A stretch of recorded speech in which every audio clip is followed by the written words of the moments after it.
Far away, in a land of ice and snow, lived a little penguin named Pico. All the other penguins loved the water. They slid across the ice, jumped into the ocean, and swam like tiny torpedoes. But Pico? Pico was afraid of the water. "What if it's too cold?" he worried. "What if I sink?" he whispered. Every day he watched from the shore as his friends splashed and played. "Come on, Pico!" they called. "It's fun!" But Pico just shook his head and stayed on the ice. One morning, the sun shimmered across the frozen sea, and the penguins gathered for their first big swim of the season. Even the youngest penguins were ready, except Pico. He stood at the edge, his tiny feet frozen in place. "I can't do it," he said softly. Just then, a strong wave rolled in and carried a small ice chunk away from the shore. On top of it was a baby penguin. "I can't get back!" the little one cried. The current was pulling the ice farther and farther into the ocean. The other penguins panicked. "It's too far!"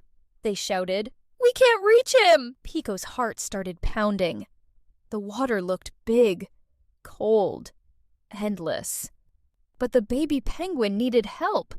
Pico looked at his friends, then at the drifting ice, then back at the water. I have to try," he said. Before he could change his mind, he jumped. The water was freezing. Pico gasped, but his body moved on its own. His flippers pushed. His feet kicked. And suddenly, he was swimming. Fast. Faster than he ever imagined. "I'm doing it!" Pico thought in surprise. He raced through the water, reaching the floating ice. "Hold on!" he called. The baby penguin climbed onto Pico's back, shivering. With all his strength, Pico turned around and swam back. The shore grew closer and closer until finally they made it. The other penguins cheered. "You saved him!" they said. Pico climbed onto the ice, dripping and out of breath. "I was so scared," he admitted. "But you did it anyway," said one of the elders. Pico looked at the ocean again. It didn't seem so frightening now. That day, Pico didn't stay on the shore.